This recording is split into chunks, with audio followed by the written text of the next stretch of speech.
రెండవది ఏమన్నాడంటే, మీలో ప్రతివాడు మీ ఆయుధాన్ని తీసుకొని, అది మనం నిర్గమకాండంలోకి వెళ్ళినప్పుడు మోషే లేవీయులతో చెప్పినప్పుడు వాళ్ళు వస్తే, ఏమండి, ప్రతి వాడు తన తండ్రిని తల్లిని అని అంటే దేవుని వాక్యాన్ని తీసుకొని, ఏమండి, మన సొంత వారికి, మన బంధువులకు, మన రక్త సంబంధికులకు మనం దేవుని వాక్యాన్ని ప్రకటించాలి.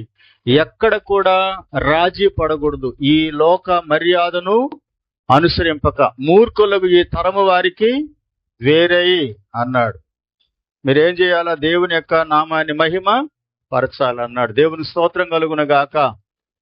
సరే, అది ఆయన అన్నాడు రగులు కొని, అంటే ఒక వ్యక్తి దేవునిలో ఒక ఆధ్యాత్మికమైన పరవశాన్ని, ఆధ్యాత్మికమైనటువంటి మంటను కలిగినటువంటి వారుగా ఉండాలని పరిశుద్ధాత్మ దేవుడు కోరుకున్నాడు. అర్థమైందా? నువ్వు చల్లగాను లేవు, నువ్వు ఎలాగా లేవు, వెచ్చగాను లేవు, ఎలాగా ఉన్నాము అని బైబిల్ ప్రభు ఆ యొక్క ప్రకటన గ్రంథంలో అంటాడంటే, నులివెచ్చగా ఉన్నావు. నులివెచ్చగా అంటే నువ్వు ఒక అన్య జనాంగము కాదు, ఏమండి, అంటే ఒక అన్యుడిలాగా ఉండవు, ఒక మంచి క్రైస్తవుల లాగా మనం ఉండవు. ఎలాగుంటామంటే నులివెచ్చన అంటే అర్థమైందంటే అటు దేవుని బిడ్డ కాకుండా, ఇటు లోక సంబంధం కాకుండా ఆ మధ్యస్థంగా మిగిలిపోయిన వారిగా ఉంటే దాన్ని నులివెచ్చన అంటాడు. ఇది ఎక్కడ దాకా తీసుకెళ్తుంది నులివెచ్చని స్థితి అని అంటే, బైబిల్ చెప్పే మాట ఆయన అంటాడు, నువ్వు నులివెచ్చగా ఉన్నావు గనక నేను నా నోట్లో నుంచి నేను ఉమ్మి వేయాలనుకుంటున్నాను. బాగా వినాలి. ఏమంటున్నాడు ఆయన? నోట్లో నుంచి ఉమ్మి వేయాలనుకుంటున్నాను అంటే అర్థమైందంటే, ఉమ్మి వేయడం అని అంటే అది ఆయనకి ఇష్టము లేదు అని.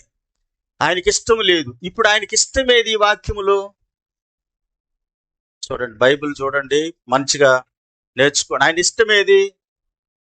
ఏమంటున్నాడు ఆయన? ఇది వరకే రగులు కొని మండవలనని కోరిక, దేవుని కోరిక. ఏందది? మండాలని. అంతేగాని ఎలా ఉండకూడదు? నులివెచ్చగా ఉండకూడదు. అట్లా క్రైస్తవుడు కాకుండా, అటు దేవుని బిడ్డలము కాకుండా, అటు లోకంలోనూ కాకుండా మధ్యస్థంలో, ఏమండి, రెండు రకాలుగా ఉభయ జీవులంగా, అట అన్య సంబంధమైన అనుభవాలలోను, ఇటు దైవిక సంబంధమైన అనుభవాలలోను మనం పాలు పంపులు పొందుతూ ఉంటే వాటిని నులివెచ్చని స్థితి అని అంటాడు. లోకస్తుల్లాగాను లోకములో ఉండడము, దేవుని బిడ్డలుగా దేవునిలో ఉండడం. ఆడకపోతే అక్కడ ఆ అనుభవాలు, ఇక్కడికి వస్తే ఈ అనుభవాలు. దీన్ని పరిశుద్ధ గ్రంథం ఏం చెప్తుందంటే అది నులివెచ్చని స్థితి. అందుకే అంటాడు, నువ్వు వెచ్చగా లేవు, చల్లగా లేవు. అంటే దేవుడు తాకి చూచినప్పుడు, ఏమంటే ఆ నీళ్ళలో చేయి పెట్టినప్పుడు అవి చల్లగా అన్నా ఉండాలి, లేకపోతే కాలుతో అన్నా ఉండాలి. ఇది దేవుని ఆశ. ఏమండి, అటు ఇటు కాకుండా మనము వస్తూ ఉన్నాము అని అంటే, నా ప్రియులారా, అది ఎందుకునంటే దేవుడు నోట్లో నుంచి ఏం చేయాలంట? నేను ఉమ్మి వేయాలనుకుంటున్నాను. చాలా మంది మన జీవితాల్లో పరిశీలన చేసుకోవడం ఆగిపోతే, పరీక్ష చేసుకోవడం మనం ఆగిపోతే దాని అర్థం ఏంటంటే, నేను వెచ్చగా ఉన్నానా, నేను చల్లగా ఉన్నానా? ఏమ్మా, నీకు అర్థమవుతుందా? వినండి, బాగా వింటున్నారా? నేను వెచ్చగా ఉన్నానా, చల్లగా ఉన్నానా? చల్లగా ఉంటే ఎలా ఉంటాం, వెచ్చగా ఉంటే ఎలా ఉంటాం? ఇప్పుడు చల్లగా ఉండాలని దేవుని కోరిక చెప్పండి. ఏం కోరిక ఆయనకు? మండాలని. అందుకే ఆత్మను ఏం చేసుకోవద్దు? ఆర్పుకో. ఆత్మను అపవాదికి చోటు ఇవ్వద్దు. పరిశుద్ధాత్మను దుఃఖపరచద్దు. పరిశుద్ధాత్ముడు ఉన్నాడా? ఆయన దుఃఖపడతాడా అంటే దుఃఖపడతాడు. పరిశుద్ధాత్ముడు దుఃఖపడుతూ ఉంటాడు. అంటే ఒక బిడ్డ తండ్రికి లోబడకుండా విచ్చలవిడిగా జీవిస్తూ ఉన్నప్పుడు, తండ్రి చేయి దాటిపోయినప్పుడు తండ్రి ఏం చేస్తారంటే బిడ్డను గురించి మూలగతా ఉంటాడు, కానీ ఏమీ చేయలేడు. లోపల దిగులు పడిపోతుంటాడు, లోపల బాధపడిపోతుంటాడు, తెలియకుండా ఏడ్చుకుంటూ ఉంటాడు, దుఃఖముతో నింపబడిపోతుంటాడు. కానీ ఎదురుగా మాత్రం బాగానే ఉండొచ్చు. లోపల పరిశుద్ధాత్మ దేవుడు కూడా మనందరి జీవితాలలో మనం అలాగా మారిపోయినప్పుడు ఆయన దుఃఖపడుతూ ఉంటాడు, ఆయన ఎంతో బాధపడుతూ ఉంటాడు. అందుకే పరిశుద్ధాత్మని మీరు ఏం చేయొద్దు? దుఃఖపరచొద్దు. అంటే ఒక విశ్వాసి నీ ఎలాగా ఉండాలని దేవుడు కోరుకున్నాడో అది మనం కలిగి ఉండకుండా ఉన్నప్పుడు నిజంగా ఆయన ఎంతో బాధపడతాడు. ఆయన అందుకే ఆయన కీర్తనలో అంటాడు, అనేక సార్లు మీరు నన్ను విసిగించినారు, నన్ను శోధించినారు, నాకెంతో బాధను కలుగు చేశారు, ఎంతగానో మీరు నన్ను ఆయాస పెట్టారు. అంటే దేవుడు వాళ్ళని వదిలేదు కానీ బాధపడుతూనే ఒకవేళ కొడుకు వచ్చి ఇంట్లో తింటున్నా, వాడు చేస్తున్నా, ఏం చేస్తున్నా, పడుతున్నా, వాడికి అవసరాలు తీరుస్తా ఉంటాడు కానీ వాడికి అవసరమైనవి ఇస్తూ ఉండొచ్చు కానీ లోపల తండ్రి ఏమవుతుంటాడు? ఎప్పుడు దాకా బాధపడతాడు? అడిగిన దాని సమాధానం చెప్పండి, వినేవాళ్ళు చెప్పండి. ఎప్పటి వరకు బాధపడతాడు తండ్రి? తండ్రి యొక్క ఆలోచనలోనికి కుమారుడు వచ్చే అంత వరకు ఆ తండ్రి హృదయంలో ఆ వేదన అలాగనే ఉంటది. అది మనకి ఎప్పుడు అర్థమవుతుందంటే, ఇది లోక సంబంధంగా చూస్తే మన అమ్మా నాన్న మనకు చెప్పినప్పుడు మనకు అర్థం కాదు. మనకు పిల్లలు కలిగి వాళ్ళ వల్ల మనం బాధపడేటప్పుడు మనకు అర్థమవుతుంది. ఈ మాట కవునన్న వాళ్ళు గట్టిగా స్తోత్రం చెప్పండి. ఇప్పుడు అర్థం కాదు. మా నాయన తెర్రోడు కాదు, మా అమ్మకి బలి పిచ్చి మెంట్లు, ఆమెకి చాదస్తాం. ఎప్పుడమ్మా? ఇప్పుడు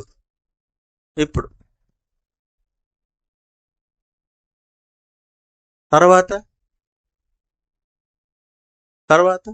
ఎప్పుడు? తర్వాత అంటే ఎప్పుడా? మనకు బిడ్డలు పుట్టి వాళ్ళకి ఆయిపాయం వచ్చి, ఏం పాయమా? ఆయిపాయం వచ్చి వాళ్ళు కూడా అట ఇట పోతుంటారే, అప్పుడు ఏమంటాము? బా, నా కొడుకు ఎంత మంచోడు, నా కూతురు ఎంత మంచిది అంటామా లోపల? అందుకే పరిశుద్ధాత్మ దేవుడు కూడా, జ్ఞాపకం చేసుకోండి, తెలియకుండా మనల్ని బట్టి ఆయన బాధపడుతూ ఉంటాడు. అందుకే అంటాడు, ఆత్మని మీరేం చేసుకోవద్దు, అపవాదికి చోటు ఇవ్వద్దు, పరిశుద్ధాత్మను దుఃఖపెట్టద్దు. పరిశుద్ధాత్మ దేవునికి దుఃఖాన్ని కలుగు చేయొద్దు. ఇప్పుడు యేసయ్య మనల నుంచి కోరుకునేది ఏంటంటే, నువ్వు మండాలని నేను కోరుకుంటున్నాను అన్నాడు. హల్లెలూయా. మనం ఎలాగుండాలంట? మండాలి అని అంటే ఆరిపోలేదు, చల్లారిపోలేదు. దేవునిలో ఒక ఆశ.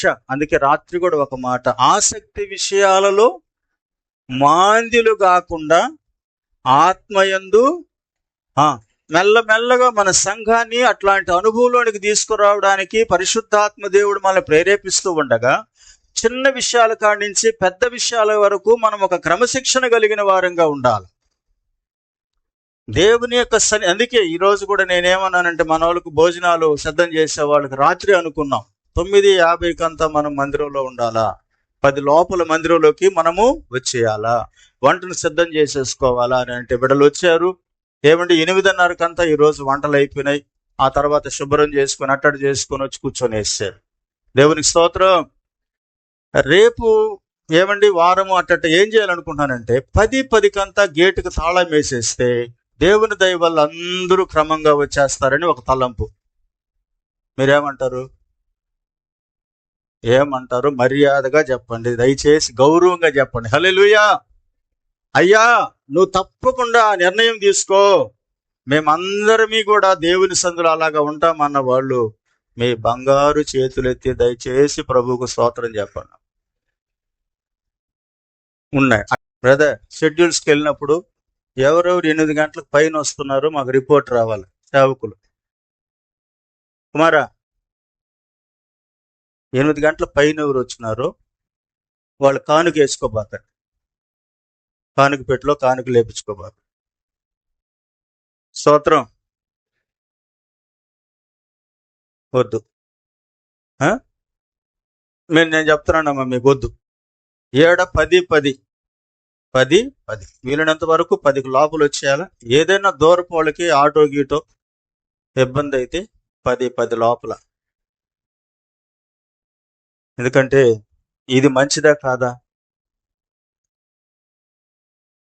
ఇది కూడా నువ్వు రగులుకుంటున్నావు అనడంలో ఒక అనుభవమా? చెప్పండి. ఏదైనా ఇబ్బందికరమైన పరిస్థితులు ఉంటే ఒక ఇంటిమేషన్, ఒక చిన్న మెసేజ్ పెట్టండి. ఈ కారణాన రాలేకపోతున్నాము అని చెప్పండి కదా. ఇది ఇది ఇది మీకు మీకు మంచిదా? దేవునికి ఒక మహిమకరంగా ఉంటుందా లేదా? ఉంటుంది. హల్లెలూయా. లోకానికి ఇచ్చే విలువ, లోక సంబంధమైన పని బాటలకు ఇచ్చే విలువ సృష్టికర్త అయిన దేవునికి మనం ఇవ్వడంలో తప్పేముంది? దాని కొరకు కొంచెం ఒక అరగంట ముందుగా లేయడంలో ఏముంది? సిద్ధపరచుకోవడంలో ఏముంది? మన బిడ్డలను ఆయుధపరచడంలో ఏముంది? ఒకవేళ నేను ఉదయాన్ని కూడా సిస్టర్తో అదే మాట అన్నా, లేటుగా వచ్చినప్పుడు దేవుడు గేట్ వేసేసాడు అనుకోండి, బుద్ధి గల కణికులు బుద్ధి లేని కణికులు ఉన్నప్పుడు, ఏమండి మేము వెళ్ళి సిద్ధుల్లో నూనె సిద్ధపరచుకొని వస్తాము అని అనుకొని పోయి వాళ్ళు కొనుక్కొని వచ్చారు, సంపాదించుకొని వచ్చారు, కానీ అవకాశము పోయింది. ఏశావుకు జ్యేష్ఠత్వపు ఆశీర్వాదాన్ని దేవుడు ఇచ్చినాడు, కానీ దాన్ని అమ్ముకోవడం వల్ల తర్వాత దాని కొరకు అతను ఎంతగానో ప్రయాసపడ్డా అతని దగ్గరికి అది రాలేదంట. కాబట్టి ఈ సమయాన్ని, అంటే ఒక సమయం అనే కాదు కానీ లేఖనాల నుంచి మనం జ్ఞాపకం చేసుకుంటూ వెళదాము. మండే బిడ్డకి ఏమండి ఆ మంట వేరు. దేవునికి స్తోత్రం కలుగునగాక. ఆ ఆసక్తి వేరు, ఆ తృష్ణ వేరు, ఆ కోరిక వేరు. అందుకే ప్రభు అంటున్నాడు, ఇదివరకే నువ్వు దేవుని మందిరంలో ఎలా ఉండాలని నేను కోరుకుంటున్నానంటే, ఒక్కొక్క బిడ్డ మీద ఉన్నటువంటి దేవుని ఆశ ఎలా ఉండాలనుకుంటున్నానంటే, నీవు ఒక మండుతున్నటువంటి బిడ్డగా ఉండాలని. అందుకే పొద మండుతూ ఉన్నది కానీ, చెప్పండి అమ్మా, పొద మండుతూ ఉంది కానీ కాలిపోలేదు. ఈ పొద ఎవరికి సాదృశ్యము అనేటటువంటి దాని బైబిల్లో పెద్దల ద్వారా విన్నటువంటి నేర్చుకున్న అనుభవం ఏంటంటే, పొద మనిషికి సాదృశ్యము, మంట పరిశుద్ధాత్మ దేవునికి సాదృశ్యం. దేవునికి స్తోత్రం కలుగునగాక. జాగ్రత్తగా వినండి అమ్మా. దేవుని యొక్క వాక్య నడిపింపును పట్టుకోవాలి. మీరు నన్ను డైవర్ట్ చేయకూడదు. ఈ పొద ఒక మానవ జీవితానికి సాదృశ్యం అయితే, మంట దేవునికి సాదృశ్యం. ఆయన దహించు అగ్ని. ఎవరు? మనం ఆరాధిస్తున్న దేవుడు ఎవరు? దహించు అగ్ని. మనం ఎవరిమి? ముళ్ళ పొద. మన జీవితం ఒక ముళ్ళ కంప. చీకటితో అనేక ముళ్ళు ఏ విధంగా మనిషిని బాధిస్తాయో అదే విధంగా మన జీవితాల్లో కూడా మనము అనేక రకాలైనటువంటి చెడు లక్షణాలతో, చెడు అనుభవాలతో, చెడు సాంగత్యాలతో, అంటే ఆ ముళ్ళు ఇతరులకి ఆ ప్రమాదాన్ని కలుగు చేసేటివిగాను, ఆ పొదలో చీకటి ఉన్నట్టుగా పొద మానవుని దృష్టికి సాదృశ్యంగా ఉంటే, దేవుడు ఆ పొదను దర్శించినప్పుడు పొద మండుతూ ఉన్నది కానీ కాలిపోలేదంట. హల్లెలూయా. సరే, ఆయన ఏమంటున్నాడంటే, జ్ఞాపకం, ఇదివరకే మనము మండవలనని, అంటే నీలో నాలో ఆ అనుభవం కనబడాలని, ఆ తృష్ణ కనబడాలని, ఆసక్తి విషయాలలో ఆత్మయందు తీవ్రత కలిగి ఉండాలని. ఆత్మయందు తీవ్రత కలిగి ఎందుకంటే మనము శరీర సంబంధులము కాదు. శరీర సంబంధమైన క్రియలు నెరవేర్చుకోవడానికి గతించిన కాలమే మనకు ఇప్పుడు ఆత్మ సంబంధమైన బిడలంగా అయ్యాం గనుక, పరిశుద్ధాత్మ దేవుని యొక్క ప్రోత్సాహంలో మీకు కొన్ని రెఫరెన్సులు నేను మీకు చూపిస్తాను లేఖన భాగాల్లో నుంచి.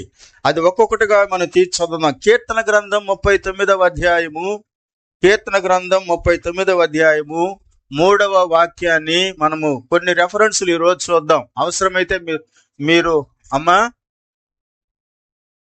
నా గుండె నాలో మండుచుండెను, నేను ధ్యానించుచూ ఉండగా మంట బుట్టెను. హల్లెలూయా. నా గుండె నాలో ఏమవుతుందంట? గుండె నాలో మండుచుండెను. నా గుండె నాలో మండుచుండెను, నేను ధ్యానిస్తూ ఉండగా నాకు ఏం పుట్టింది అంటున్నాడు ఆయన. అంటే ధ్యానించడము, పరిశుద్ధాత్మ దేవుని యొక్క నడిపింపులో ఉండేటటువంటి వాళ్ళు. వికనండి, తలెత్తేనండి. చూసేస్తారు కదా, తలెత్తేనండి అమ్మా, అందరూ తలెత్తేనండి. దేవుని యొక్క ఆత్మలో ఉండే వ్యక్తి, దేవుని వాక్యమును నెరవేర్చే వ్యక్తి, పరిశుద్ధాత్మ దేవుని యొక్క లీడింగ్లో ఉండేటువంటి వ్యక్తికి ఎలాగా ఉంటుందని ఇక్కడ బైబిల్ సెలవిస్తూ ఉందంటే, ఒక విశ్వాసి దేవుని యొక్క ఆత్మచేత నడిపింపబడుతున్నటువంటి వ్యక్తి ధ్యానము లేకుండా తన కాలమును వెళ్ళబుచ్చడు. బాగా వినాలి, ధ్యానము లేని భక్తి అది దేవునికి ఇష్టము లేదు. అందుకే మొదటి కీర్తనలోనే పరిశుద్ధాత్మ దేవుడు రాశాడు, యెహోవా ధర్మశాస్త్రమును ఆనందించుచు దివారాత్రములు దాన్ని ధ్యానించేవాడే దేవుని చిత్తానికి లోబడేవాడు. బాగా వినాలి వాక్యాన్ని, దివారాత్రములు దాన్ని ధ్యానించువాడు, దివారాత్రములు దాన్ని ధ్యానించువాడు అని అంటే బాగా అర్థం చేసుకోండి. దివారాత్రములు దాన్ని ధ్యానించువాడు అంటే అర్థం ఏంటంటే, పిల్లారా, దావీదు మాట అన్నాడు 119:11, నీ ఎదుట నేను విరోధంగా జీవించకుండా ఉండునట్లు అన్నాడు. స్తోత్రం. అయిలారా, వింటున్నారమ్మా? పెద్దలు అందరు వింటున్నారా? సహోదరులు, నీ ఎదుట నేను యథార్థంగా ఉండునట్లు, నీ ఎదుట నేను నమ్మకంగా ఉండునట్లు నీ వాక్యమును నేను దివారాత్రులు ఏం చేస్తున్నాను? ధ్యానించడం అంటే అర్థం ఏంటంటే దాన్ని నెమరు వేసుకుంటూ జీవించడం అని అర్థం. ఏమ్మా, ధ్యానించడం అంటే ఏంది? వాక్యముని ధ్యానించడం అంటే ఏంది? నువ్వేదైతే వాక్యాన్ని ఉదయకాలం ధ్యానం చేసావో, ఉదయకాలం ఏ వాక్యమునైతే నీవు చదువుకున్నావో ఆ వాక్యము నిన్ను సంధిస్తూ ఉండగా, ఆ వాక్యము నిన్ను నడిపిస్తూ ఉండగా, ఆ రోజంతట్లో నా దేవునికి అనుకూలంగా నేను ఉండాలి. ఏమండి, నా దేవునికి ఇష్టంగా నేను ఉండాలి. ఒక మాట చెప్తాను, జాగ్రత్తగా వినండి. మొదటి సమూయేలు గ్రంథం 13వ అధ్యాయం తీయాలి. మొదటి సమూయేలు గ్రంథము 13వ అధ్యాయములో దైవజనుడైనటువంటి సమూయేలు ఎలీషా దగ్గరికి, సౌలు దగ్గరకు వచ్చి మాట్లాడిన మాట ఏందో తెలుసా? 13వ అధ్యాయము 13వ వచనం. అందుకు సమూయేలు ఇట్లనెను, నీ దేవుడైన యెహోవా నీకిచ్చిన ఆజ్ఞలను గైకొనక. వినాలి, ఆగమ్మ, మళ్ళీ చదువుదురు అవసరాన్ని బట్టి. దేవుడు, నీ దేవుడైన యెహోవా, మా అందరు వింటున్నారా? నీ దేవుడైన యెహోవా నీకు ఇచ్చిన, ఏ రోజు దేవుడు నీకు ఏ వర్తమానం ఇచ్చినాడో. పాపా, ఎక్కడికి పోతున్నావు? నాకు కూడా ఒకటి, నేను కూడా చప్పరిస్తూ కూర్చుంటాడు.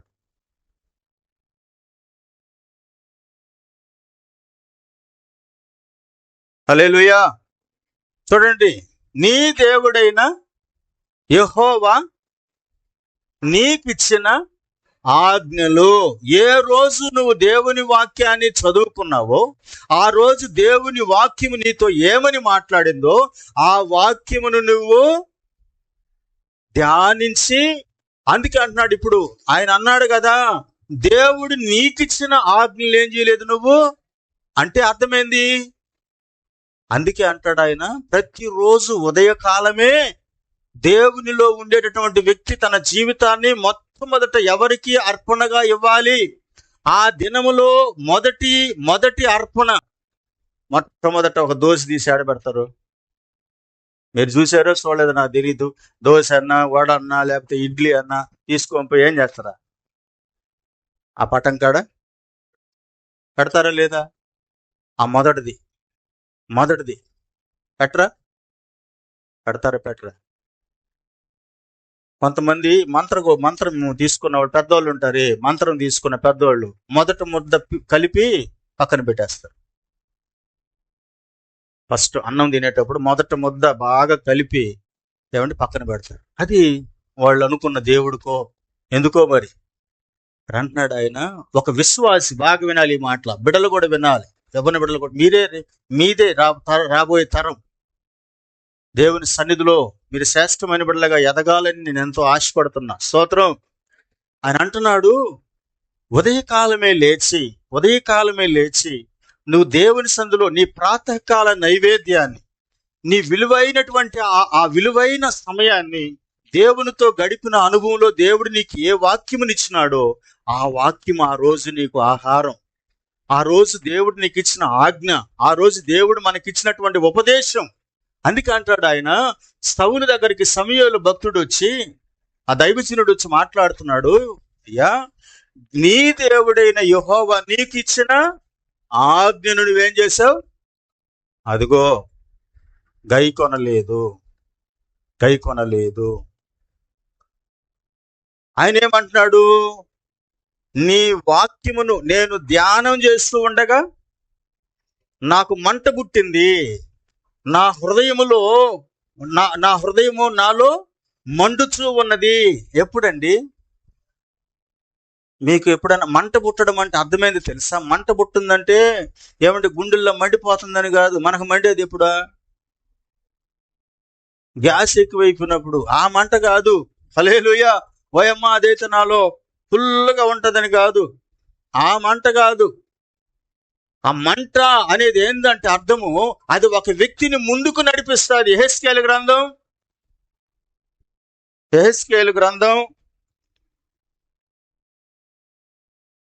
3:14. యెహెజ్కేలు గ్రంథం 3:14. ఆత్మ నన్ను ఎత్తి తోడుకొని పోగా నా మనస్సునకు కలిగిన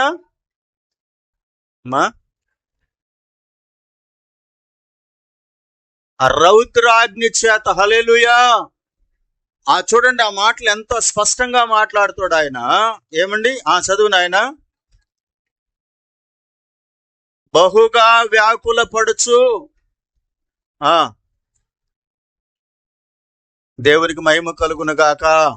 ఎప్పుడంట? దేవుని ఆత్మ, దేవుని నడిపింపు, దేవుని వాక్యాన్ని ధ్యానం చేస్తూ ఉన్నప్పుడు ఒక వ్యక్తిని కలిగేటటువంటి ఆ స్పర్శ లాగా ఉంటుందనంటే, బాగా వినాలి. ఎవరికి ఈ అనుభవం కలుగుతుందంటే, ఎవరు ఇలాంటి అనుభవంలోనికి మనం వస్తారు అని అంటే, వాక్యము దగ్గర కూర్చొని ప్రశాంతంగా ముందు ప్రార్థనలో హృదయాన్ని సిద్ధం చేసుకోవాలి. ఇది బాగా వినాలి, పునాది ఇది. ప్రార్థనలో హృదయాన్ని సిద్ధం చేసుకోవాలి. అమ్మా వింటున్నారా? బిడ్డలు వింటున్నారా? మొట్టమొదట నువ్వు లేచిన వెంటనే నీ ముఖం కడుక్కొని నీ పడక దగ్గర ఏమండి మోకాళ్ళు వేసి మొట్టమొదట దేవునితో ప్రార్థన చేస్తూ హృదయాన్ని ఏం చేసుకోవాలా? సిద్ధపరచుకోవాలా. హృదయాన్ని మెత్తన చేసుకోవాలా.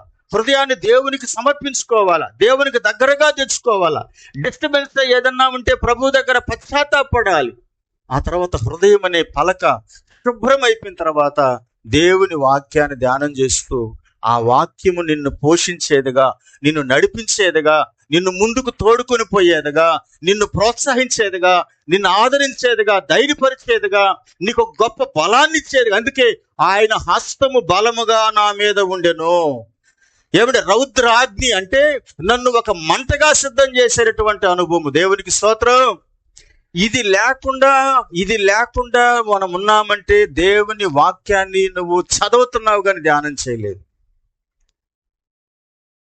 చదువుతున్నాం, చదివేది మన సాటిస్ఫాక్షన్ కోసం, చదివేసినాను అనుకోవడానికి తప్ప అది నీ ఎముకల్లోనికి, మూలుగులోనికి, ఆలోచనలోనికి ఏమండి అది దూర్చు దేవునికి అనుకూలమైన అనుభవాన్ని తీసుకురావడానికి కాదు అది. అందుకే ఆయన అన్నాడు కదా, దేవుని వాక్యము బలమైనది, ఎటువంటి రెండంచులు గల వాడి అయిన ఖడ్గము కంటే. దేవునికి మహిమ కలుగునుగాక. అంటే దేవుని వాక్యానుకున్న బలమైన అనుభవం ఏంటంటే, బాగా అర్థం చేసుకోండి ఇప్పుడారా, ఖడ్గము శరీరంలోనికి వెళ్ళొచ్చు, ఆలోచనలోనికి, మూలుగులోనికి, విభజించినంత మట్టుకు దూర్చు వెళ్ళేదేది? దేవుని వాక్యం. ఎప్పుడు అది రావాలా చెప్పండి అమ్మా. అప్పుడే ఆ వాక్యం ఏం చేస్తుందంటే దేవునికి అనుకూలంగా మనల్ని మార్చేస్తారు. ఆ వాక్యము నిన్ను లేవనెత్తుతుంది. అందుకే ఆత్మ నన్ను పైకెత్తగా, యెహెజ్కేలు ఇందాక చదివిన మాట, ఆ ఆత్మ నన్ను ఎత్తి. దేవునికి మహిమ కలుగునగాక. పరిశుద్ధాత్మ దేవుడు ఒక వ్యక్తిని ఏం చేస్తాడంట చెప్పాలి? పైకెత్తాడు, తేలిపోతాడు అతను. అందుకే ఆ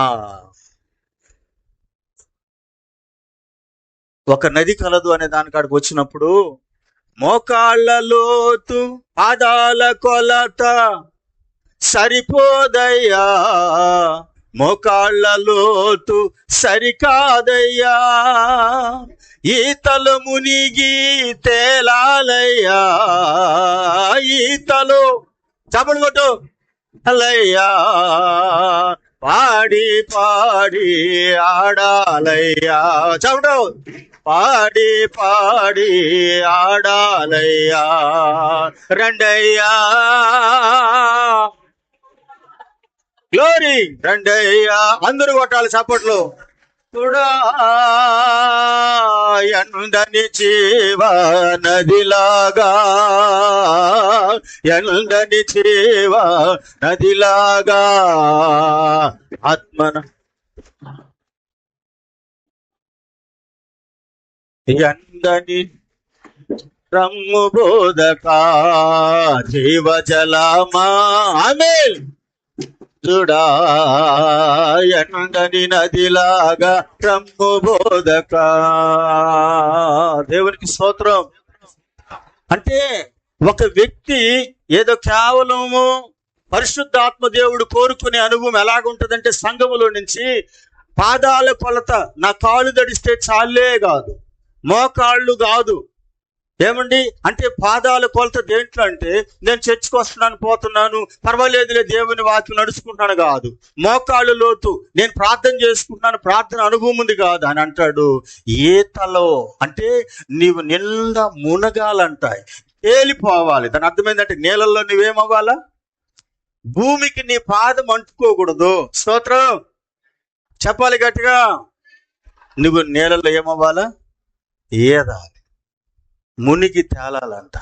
సమృద్ధి అయినటువంటి అనుభవంలో దాన్ని ఆత్మ నన్ను ఏం చేశాడు అంటే, భూ ఆకర్షణ సంబంధమైన, లోక సంబంధమైన, పాప సంబంధమైన తెప్పింపబడిన అనుభవాల్లో నుంచి నేను దేవుని వైపు ఆకర్షించబడుతూ నా దేవునికి మహిమకరంగా బ్రతకాలి. అందుకే ఆత్మ నన్ను ఏం చేశాడు.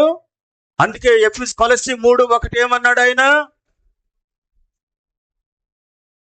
క్రీస్తుతో కూడా అనే మాట చెప్పాలి. ఎవరితో కూడా, క్రీస్తుతో కూడా లేపబడిన వారైతే. స్తోత్రం. నువ్వు దేవుని మహిమపరిచే బిడ్డవైతే, మనము దేవునిలో జీవించడానికి ఇష్టపడినటువంటి వారిమైతే, దేవుని పరిశుద్ధాత్మ దేవుడు మాట్లాడుతున్న మాట ఏమండి, అతను లేపబడతాడంట, అతను ఎత్తబడతాడు. దేవునికి దగ్గరగా ఉండడానికి, దేవునికి ఇష్టడుగా ఉండడానికి, దేవుని మహిమపరచడానికి, దేవుని చిత్తాన్ని నెరవేర్చడానికి. అందుకే నువ్వు మండుతూ బ్రతకాలని నేను కోరుకున్నాను, కానీ నువ్వు చల్లారిపోయి కింద పడిపోవడం ఏంటి?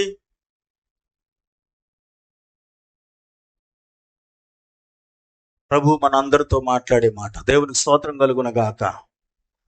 బాగా అర్థం చేసుకోండి. చూడండి, ఆత్మదేవుడు ఎంత స్పష్టంగా మాట్లాడుతాడనంటే, పైకి ఆత్మను నెత్తి నన్ను ఎత్తి. ఇప్పుడు ఇంకొక మాట వింటున్నారా? ఇంకొక మాట. దేవుని స్తోత్రం కలుగును గాక. ఆత్మ నన్నెత్తి, దైవజనుడు సమూయేలుతో, సౌలుతో ఏమన్నాడు? ఇప్పుడు దాని పై నుండి వచ్చిన చదవండి, 12 వచ్చిన చదవండి. సమూయేలుతో సౌలు ఏమన్నాడు, అది చదవండి.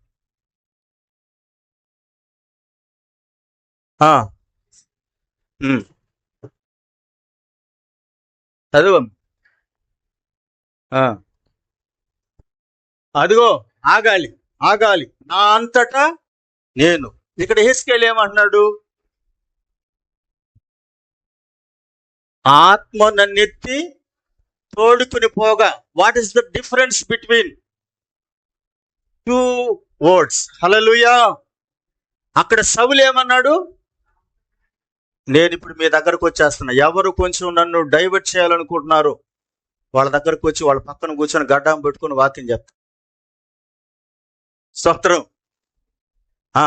ఏమన్నాడు ఇప్పుడు? అమ్మ సౌలు ఏమన్నాడు?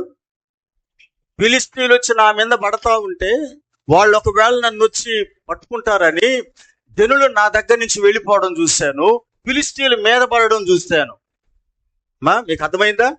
ఫిలిష్తీయులు నా మీద పడడము అంటే రావడాన్ని చూశాను, జనులు నా దగ్గర నుంచి చెదిరిపోవడం చూసి నా అంతటి నేను ఏం చేశాను? సాహసించి. ఇప్పుడు ఇంకొక మాట చెప్తున్నాను. ఇప్పుడు ఒక మాట, హెస్కేలు ప్రవక్త ఏమన్నాడు?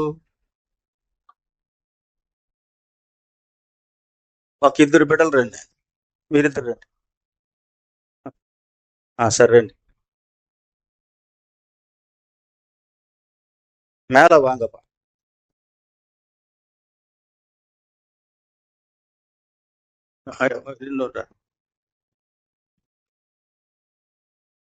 ఈ అబ్బాయిని పైకి ఎత్తేస్తావా? ఈ అబ్బాయిని పైకి ఎత్తగలవా? ఎత్తు చేసి ఒక నాయన. ఇప్పుడు ఇతను మీకు ప్రాక్టికల్ గా చెప్తున్నాను. పరిశుద్ధాత్మ దేవుడు ఇతను ఏం చేశారంట?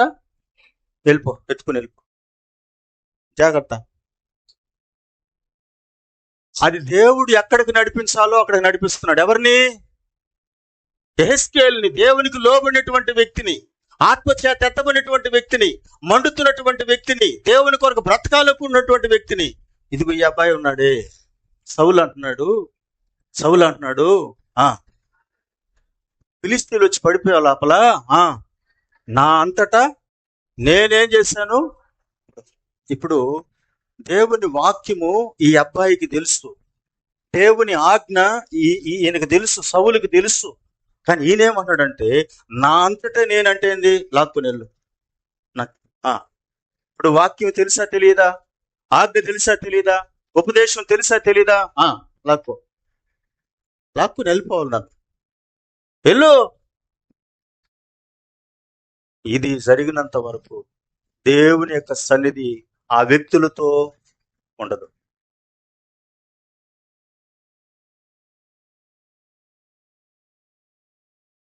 దాన్ని అంటున్నాడు, నీ అంతటా నువ్వు చేసుకోవడానికి రాలేదు, మనంతటా మనం బ్రతకడానికి రాలేదు. దేవుడు పిలవలేదు, అందుకోసం పరలోకం నుంచి వచ్చి ఆయన ప్రాణం పెట్టలేదు. దేవునికి లోబడతామని, దేవుని సంతోషపరుస్తామని, దేవుని చిత్తాన్ని జరిగిస్తామని. యోహాను సువార్త 5వ అధ్యాయం.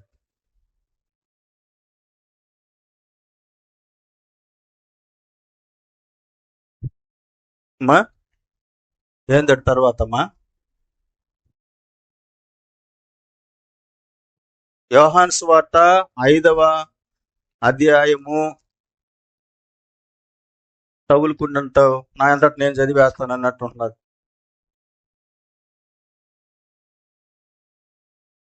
30వ వచనం, నా అంతట నేనే ఏమీ చేయలేను. ఎవరు చెప్తున్న మాట? ప్రభు అయిన యేసుక్రీస్తు చెబుతున్న మాట. ఏమన్నాడు ఆయన? నా అంతట నేనే. చెప్పండి, నా అంతట నేనే అంటే ఆయన ఎవరి స్వాధీనంలో ఉన్నాడు? ఇంకొక మాట అంటాడు కదా, ఇంకొక మాట రాత్రి కూడా చదువుకున్నాం మనం, 19వ వచనం. కాబట్టి యేసు వారికిట్లు ప్రత్యుత్తరం ఇచ్చును, తండ్రి ఏది చేయుట కుమారుడు చూచును, అదే గాని తనంతట తాను ఏదియు. మరి సౌలు దాని మూలంగా వచ్చిన ఫలితం ఏందో చదవండి. 13 మొదటి సమూయేలు గ్రంథం 13వ అధ్యాయంలో 13వ వచనము. అందుకు సమూయేలు ఇట్లా, నేను ఒకరు నీ దేవుడైన యెహోవా నీకిచ్చిన ఆజ్ఞను నువ్వేం చేశావు? గైకొనక నీవు అవివేకపు పని చేసేవి గనుక నీ రాజ్యమును ఇశ్రాయేలుల మీద సదాకాలం స్థిరపరచుట దేవుడు ఉద్దేశించును గాని. అయితే హల్లెలూయా, అందరూ వినండి. అంతటా ఎవరంతటా వాళ్ళు చేసుకునే వారికి దేవుని యొక్క సహాయం అందదు, దేవుని దీవెన అందదు, దేవుని యొక్క కృప అందదు, దేవుని కార్యాలు జరగు, దేవుని యొక్క హస్తము తోడుగా ఉండదు. అది నీ యొద్ద నుంచి తీసివేయబడుతుంది.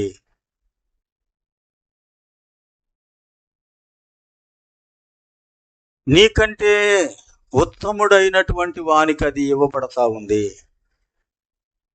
ఎందుకంటే పరిశుద్ధాత్మ దేవుని యొక్క చిత్తానికి, ఆజ్ఞకు లోబడకుండా ఉంటే సౌలుని గురించి సమూయేలు చనిపోయేంత వరకు ఏడుస్తూనే ఉన్నాడు. గాని సమూయేలు సౌలు కోసం ఎంతగా ఏడుస్తా ఉన్నాడో మన కొరకు కూడా పరిశుద్ధాత్మదేవుడు అంతగా ఏడుస్తూనే ఉంటాడు.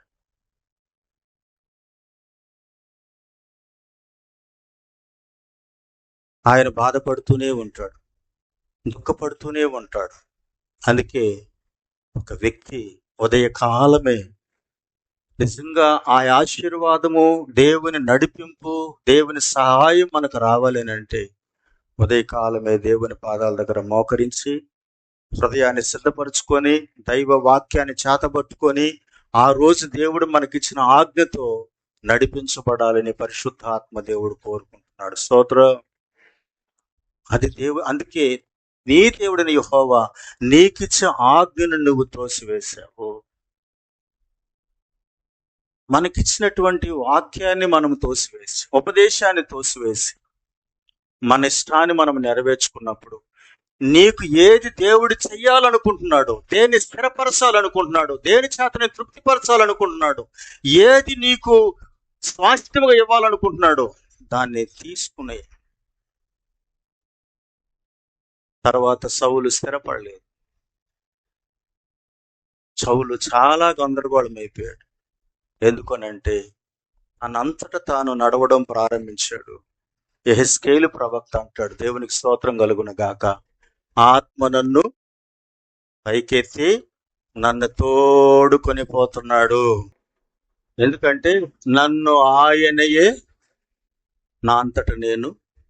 యేసుని వెంబడించే వారికి వాక్య సంబంధం అంటే అర్థం ఏంటంటే నీకు నచ్చింది, నాకు నచ్చింది చేయడానికి మనం దేవుని మందిరంలో లేవు. దేవునికి ఇష్టమైంది చేయటానికే ప్రభు సన్నిధిలో మనం ఉన్నాం. దేవునికి మహిమ కలుగును గాక. అందుకే ఆయన ఆ మాట అన్నాడు.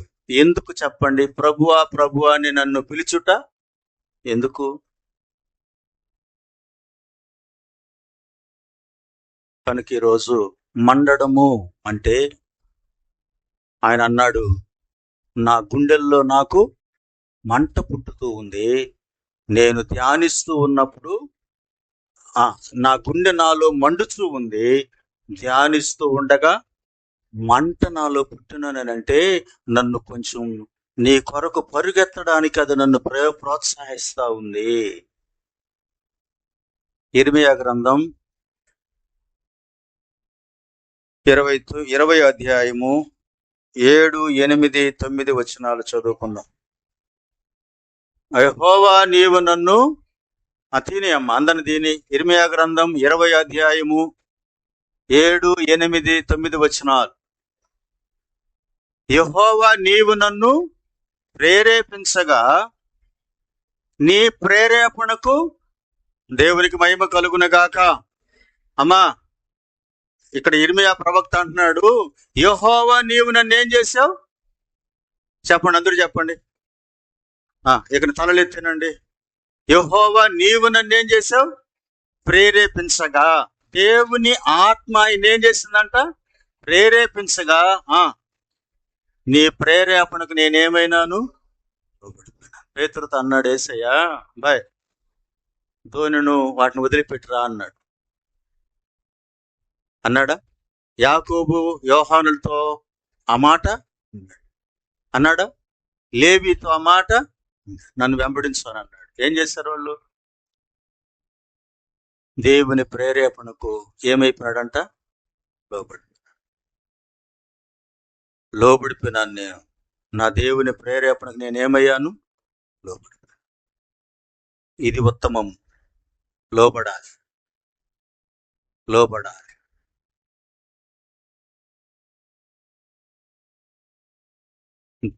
లోబడాలి. స్తోత్రం కలుగును గాక. దేవుని ఆత్మలో ఉండేటటువంటి బిడ్డలకి దేవుని యొక్క వాక్యం దేవుని యొక్క దాసుల ద్వారా అందింపబడుతూ ఉండేటప్పుడు దేవునికి భయపడే వాళ్ళు, దేవుని ఆత్మకు లోబడే వాళ్ళు ఏం చేస్తారంటే లోబడిపోతారు. ప్రేరేపణకి ఏమవుతారు? లోబడిపోతారు. తిరుగుబాటు చేయరు. ఆత్మ నష్టపరుచుకోరు. ఒక హెచ్చరికను ప్రియముగా తీసుకుంటారు, దాన్ని స్వీకరిస్తారు. అందుకే ఆయన వచ్చినప్పుడు తీర్పును గురించి, పాపమును గురించి, నీతిని గురించి లోకమును ఒప్పుకొన చేయును. ఆయన నన్ను ప్రేరేపించగా ఆ ప్రేరేపణకు నేనేమైపోయినాను? లోబడిపోయినాను.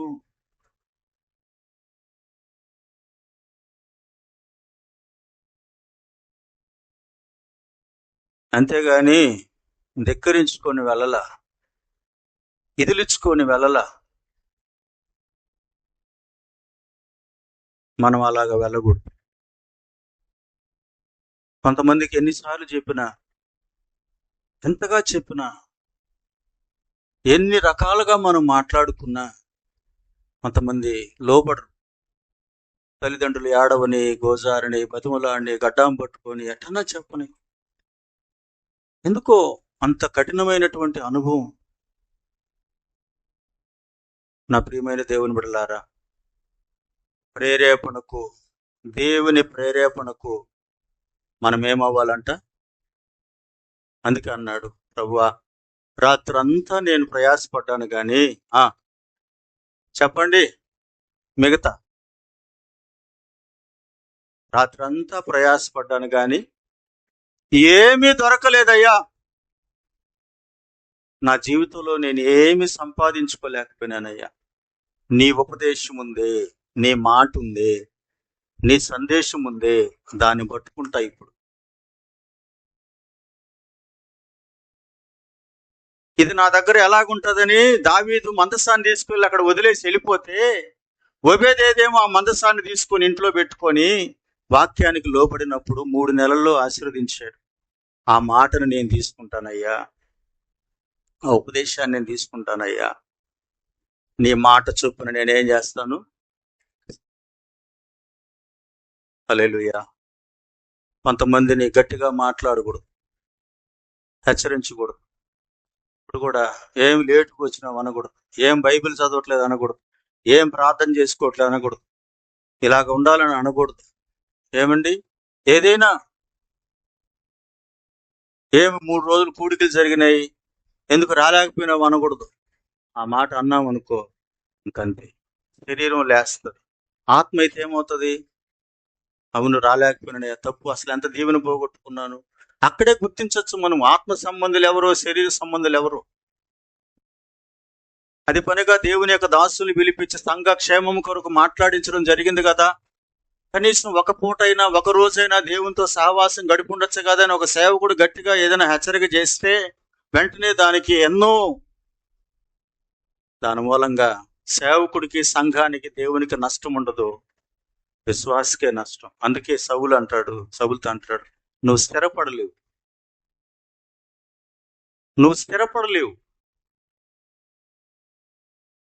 నువ్వు దాన్ని కొనసాగించలేవు. ఎందుకనంటే నీకు ఉపదేశం మీద మనసు లేదు. నీ అంతటా నీకు ఏది ఇష్టమో అదే నీ మనసు, అంతే. ఏమ్మా, ఇడున్నారా లేరా? నీకు నీ అంతటా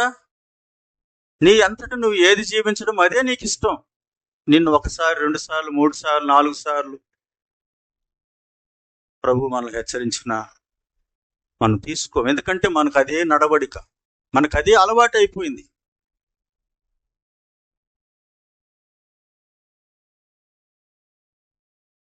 తర్వాత చదువు 7 గట్టిగా చదవాలా. నీవు బలవంతము చేసి నన్ను గెలిచావు. దేవునికి స్తోత్రం చెప్పాలి గట్టిగా. టైం 12 అయింది. ఆపేయమంటారా, చెప్పమంటారా? అంతా నీ చేతుల్లోనే ఉన్నదంటారా?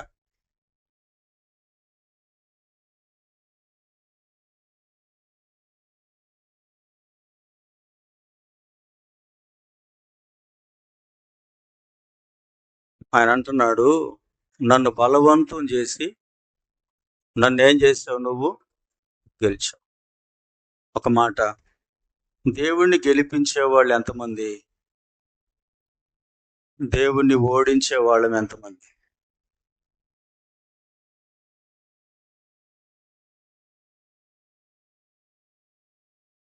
అమ్మా, మీకు అర్థమవుతుందా? ఏమంటున్నాడు ఆయన?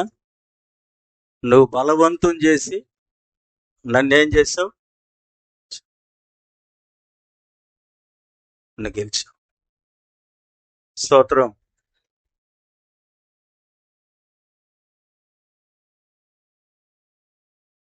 యోబు జీవితంలో అనేక రకాల పరిస్థితులు వస్తే ఎవరిని గెలిపించాడు?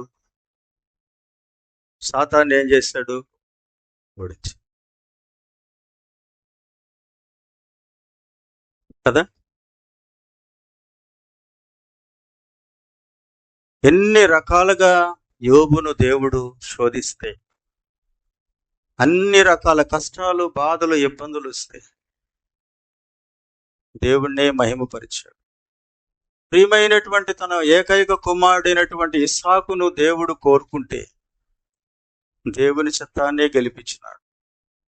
తన ఇష్టాన్ని చంపేశాడు. దేవుని స్తోత్రం కలుగునగా. హల్లెలూయా కదా. తన ఇష్టాన్ని ఏం చేసుకున్నాడు? చంపేశాడు. దేవుని చిత్తాన్ని చిత్తం ప్రభు అన్నాడు. అదే ఈరోజు జ్ఞాపకం చేసుకో. ఎంత చక్కగా అంటున్నాడు, నువ్వు గెలిచావు. దేవుడు గెలవాలి మన జీవితాలు. దేవుడు ఓడిపోకూడదు.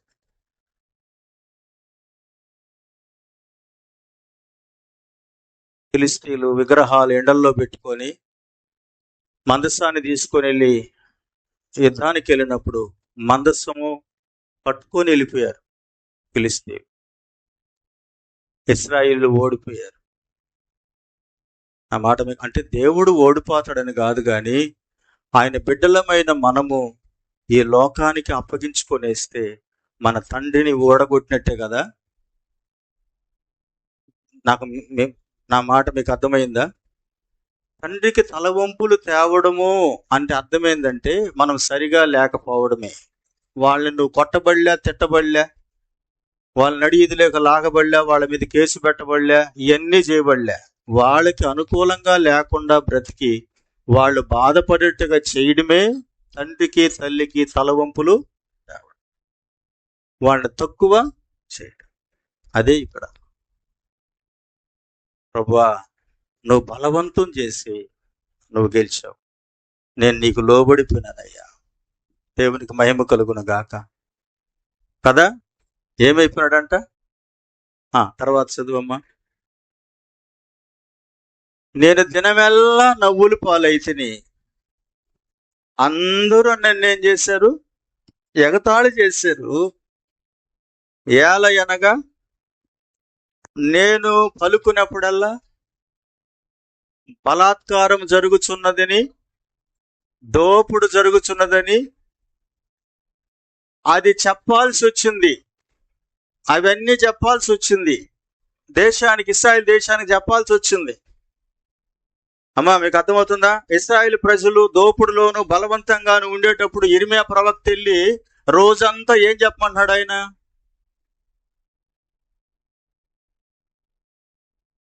మీకు అర్థం అవడానికి మళ్ళీ ఒక మాట చెప్తాను. బాగా వింటున్నారా లేదా? అర్థం అవడానికి. మీకు అర్థమైందా? అర్థం అవడానికి.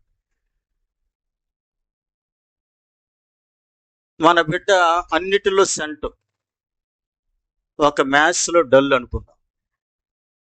తండ్రి అయినా టీచర్ అయినా ఎవరైనా ఆ బిడ్డ మీద ఫోకస్ చేస్తే దేన్ని ఎక్కువగా చదవమని చెప్తారు? ఎప్పటి వరకు? ఆ స్థాయిలోకి వచ్చేంత వరకు దాని గురించి మాట్లాడతారా? బాగుండే వాటి గురించి మాట్లాడతారా? రోజంతా ప్రజలతో అదే చెప్తున్నాడు. ఇప్పుడు దేవుడు మాట్లాడేదంతా ఏం మాట్లాడుతున్నాడంటే, ఎక్కడ మనలో లోపం ఉందో, ఎక్కడ మనలో బలహీనత ఉందో ఆ విషయాన్ని గురించి పదే పదే ఎందుకు మాట్లాడతాడు దేవుడు మనతో అంటే అందులో నుంచి మనం బయటికి రావాలని మాట్లాడతాడు. వచ్చినప్పుడల్లా ఇదే మాట్లాడతాడు, ఏంటి నాతో వచ్చినప్పుడల్లా ఇదే, ఏంది అసలు ఇది అని అనుకుంటే ఇప్పుడారా హృదయం కఠినమైపోద్ది. ఎప్పుడు దాకా మాట్లాడతాడనంటే మనలో పరిపూర్ణత వచ్చేసింది అనుకో, అన్నిట్లో సంట వచ్చేసింది అనుకో, ఇక మీదట జాగ్రత్తగా ఉండు, అన్ని చూసుకో అంటారు. దేవుని స్తోత్రం. అదే ఇర్మియా అంటాడు, దినమల్లా నేను వచ్చి బలాత్కారం జరుగుతుంది, దోపిడి జరుగుతుందని చెప్తున్నానా ఆ ప్రజలన్నీ ఏం చేస్తున్నారు? అసహించుకుంటున్నారు, వాళ్ళని హేళన చేస్తున్నారు, వాళ్ళు నాలో తప్పు పడుతున్నారు, వాళ్ళు నా మీద పగబడుతున్నారు. అంతే కదా. యేసయ్యను ఏం చేశాడని యేసయ్యను సిలువ వేశారు, లోకానికి ఆయన తీర్పు తీర్చినాడు. దేవుని స్తోత్రం కలుగును గాక. అందుకని లోకము చెడ్డదని నేను చెప్పాను కనుక లోకము నన్ను ద్వేషిస్తుంది అన్నాడు ఆయన. వాక్యం ఎప్పుడైతే మనల్ని చెడ్డోళ్ళని చెప్తుందో వాక్యాన్ని మనం ద్వేషిస్తాం, వాక్యాన్ని మనం స్వీకరించాం. ఒకవేళ ఏ సేవకుడు చెప్తాడో ఆ సేవకుడి మీద పగ. అంతేకాకుండా నీతో గనక మంచిగా మాట్లాడి నీకు అనుకూలమైన బోధ చేసి ఏమంటే నీకు ఇష్టమైనట్టుగా మాట్లాడితే ఎంత ప్రేమిస్తామో అలా చేసుకోవాలనుకుంటే ఎందరినో సంపాదించుకోనుంది. ఏదన్నా ఆశపడి అది కాదు, ఎవరైనా కావచ్చు, వాక్యము ఒకటి, దేవునికి మహిమ కలుగును గాక. అదే చెప్తున్నాడు ఆయన, నువ్వెవరైతే ఏమి, నీకు చెప్పాల్సిన విషయం చెప్పకపోతే నేనే నీకు శత్రువు. మనల్ని సరిచేయాల్సిన విషయాల్లో సరిచేయడానికి నువ్వు లోబడకపోతే, బ్రదర్ సురేష్ బ్రదర్ ఉన్నాడు కదా, కార్పెంటర్, ఆయన ఒక మంచం చెయ్యాలి అని అన్నాం, అన్ని సెట్ చేసినాడండి, అన్ని సెట్ చేసేసాడు. ఒకటి కొడుతుంటే జస్ట్ నూలు పాతికో ఏదో అంటారు కదా భాషలో, ఏంది పాతికో ఏదో క్రవట తగలుతుంది. ఎట్ట ఒకటి బిగించిపోతే అంటారా? బ్రదర్ ఏంది ఇక్కడ ఇది పోవట్లేదు, ఇక్కడ ఏంది కొంచెం వెళ్తుండదు, ఏంది ఇక్కడ ఏంది కొంచెం అది చూడండి ఒకరు అనరా? అప్పుడు ఏం చేయాలా? చెత్తరో ఏదో ఒకటి తీసుకొని వచ్చి సన్నంగా ఒక పేడు తీసినాడు అనుకో, అక్కడ సన్న గీత కూడా కనబడుతుంది, సెట్ అయిపోయింది. అబ్బా భలే సెట్ చేస్తావు బ్రదర్, హల్లెలూయా. అదే దేవుడు కోరుకుంటున్నాడు. అనే ప్రభు మనలో కోరుకుంటున్నాడు. ఇది చేస్తుంటే నేను హేళన చేస్తున్నారయ్యా, నన్ను అసహించుకుంటున్నారయ్యా, నన్ను దూషిస్తున్నారయ్యా. అప్పుడు నేనేమనుకున్నానంటే ఇక మీదట ఈ మాటే చెప్పకూడదు అనుకున్నాను అన్నాడు. దేవుని స్తోత్రం. ఎందుకు చెప్పాలా, ఎందుకు వాళ్ళ దగ్గర నేను చెడ్డవ్వాలా, అదేదో చూసి చూడట్టు పోతే పోలా అని అనుకోనంట.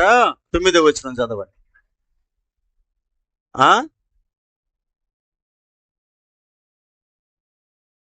ఆయన పేరు నేను ఎత్తను, ఆయన నామమును బట్టి ప్రకటింపను అని నేను అనుకుంటున్నా. హల్లెలూయా. ఇక మీదట ఎంత గట్టిగా మాట్లాడకూడదు, కసరకూడదు, కోప్పడకూడదు. ఎందుకు వచ్చిన బాధ ఎవరిది వాళ్ళది, పోతే పాని, ఉంటే వండి అని నేను అనుకుంటున్నా, ఉండలేకపోతే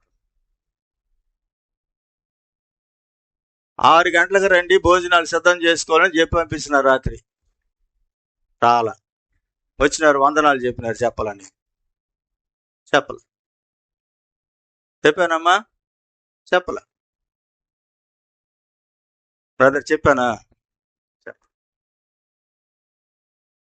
మీకు చెప్పలేదులే బ్రదర్, బ్రదవాటి సంఘానికి చెప్పలేదులే, ఎక్కడో వాళ్ళకి చెప్పి.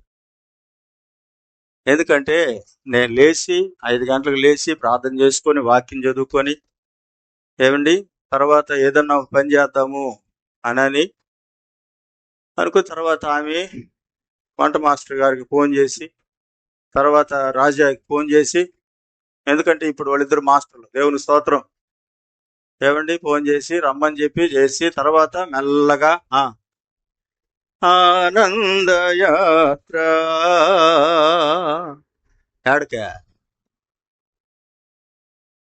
ఏడకండి పెళ్ళికి. యాక్సిరి నుంచి వచ్చేసినాడు ఆనందన్న, ఎల్సిరి నుంచి వచ్చేసింది మేరక్క, ఇక్కడుండే అక్కోళ్ళు ఇప్పుడు చెప్పాలా వందనాలా?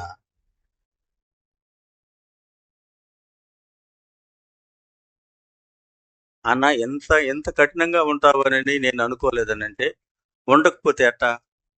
కాబట్టి ఇక తొందరగా వచ్చేసారు. స్తోత్రం. ఇలా ఉండమంటారా వద్దా? నువ్వు చెప్పు ముందు. అమ్మా మీరు చెప్పండి, ఉండమంటారా వద్దా?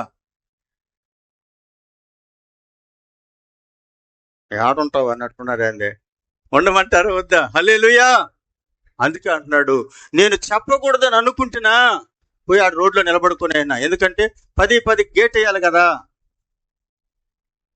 10 గేట్ వేయాలి కదా. మరలా సరే ఈ అవకాశాన్ని ఇద్దాం, ఈ రోజు ఇద్దాం, మళ్ళా కృప అనేసి బయట వచ్చి. అందుకే అంటాడు, అది నా ఎముకలలో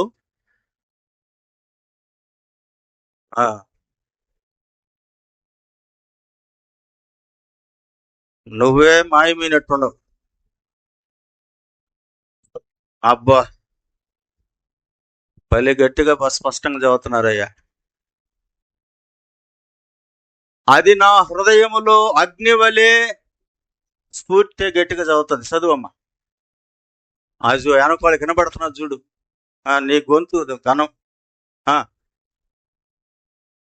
అది నా హృదయములో అగ్ని వలె మండుచు నా ఎముకలలో ఎలాగుందంటే అది మూయబడుతున్నట్టుగా. వద్దనుకుంటే, అనకూడదు అనుకుంటే అది ఎలాగుందో తెలుసా? నన్ను లేపుతా ఉంది అది. నేను చెప్పకూడదు అనకూడదు అనుకుంటున్నా. నేను కూడా మీతో ఎందుకు మాట్లాడి చెడ్డవ్వాలా? నేనెందుకు మిమ్మల్ని కసరాలా? మిమ్మల్ని ఎందుకు తిట్టాలా? నా పాటికి నేను నెమ్మదిగా ఉంటే నాకు సమాధానం ఉంటుంది, నాకు గ్యాస్ రాదు, నాకు బీపీ రైజ్ అవ్వదు కదా, ప్రశాంతంగా ఉండొచ్చు కదా అనుకుంటూ ఉండలేకపోతే. అదే అంటాడు ఇర్మీయా, నేను ఉండకూడదు అలా అనకూడదు అనుకుంటున్నానయ్యా, కానీ అంటున్నాను. ఎందుకంటే నీ చిత్తము నా హృదయములో ఎలాగుంది మండిస్తాం. దేవునికి స్తోత్రం కలుగును గాక. అదే అంటాడు ఆయన, నా ఎముకలలో మూయబడి ఉన్నట్టుగా. నిజంగా మీరు ఈ వాక్యాన్ని మనం వింటూ ఉండగా మనందరూ రావాల్సిన ప్రేరేపణ ఏంటంటే, నిజమే అయ్యా, మేము కూడా ఆ ప్రేరేపణకి ఏమవ్వాలా? లోబడాలా. దేవుని సంఘములో దేవుడిస్తున్నటువంటి ప్రేరేపణకు మనం ఏం చేయాలంట?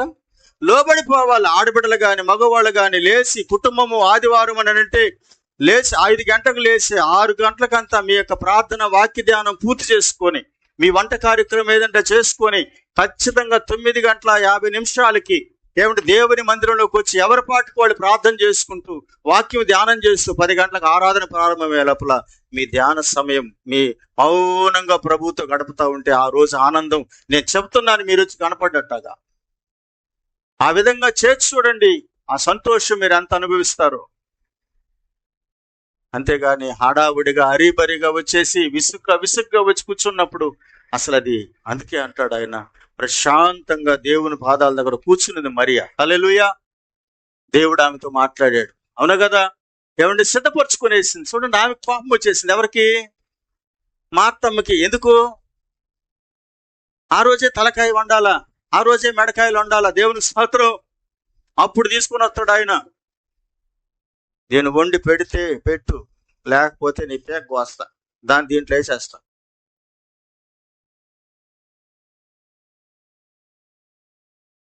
ఇందాక నేను మనవాళ్ళకి హెచ్చరిక చేసిన, మీరు మొహం కడుక్కుంటారు, కాళ్ళు కడుక్కుంటారు, సమయానికి రావాలి. స్నానాలు చేయకపోయినా కూడా పర్వాలేదు. స్తోత్రం. ఇంటికి పోయిన తర్వాత మళ్ళీ చేసుకోండి, తెల్లారేదాకా చేసుకోండి. ఏంది? ఏమీ లేదు, శుభ్రం తరిగిపోని. ఎక్కడ రావాలా?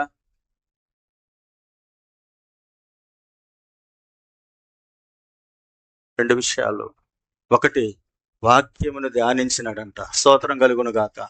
రెండవది, ప్రకటించకూడదు అనుకోని కూడా ఏం చేశారంట? ప్రకటించు. యోహాను సువార్త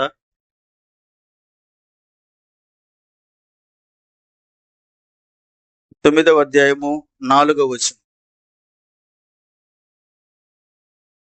పగలు ఉన్నంత వరకు నన్ను పంపిన వాని క్రియలు చేయుతూనే ఉండాలి. చేయాలి అన్నాడా? చేయించుండాలి అన్నాడా? చెయ్యాలి. పగలున్నంత వరకు నన్ను పంపిన వాని పనులు. మా సంగమా బాగా అర్థం చేసుకోవాలి. దేవుడు మనకిచ్చిన దాన్ని ఏం చేస్తున్నారు మనము? యేసయ్య అన్నాడు ఎంతవరకు? పగలున్నంత వరకు. అంటే ప్రభువు ఎన్ని సంవత్సరాలు భూమి మీద ఉంటున్నాడో అంతవరకు ఏం చేయాలంట?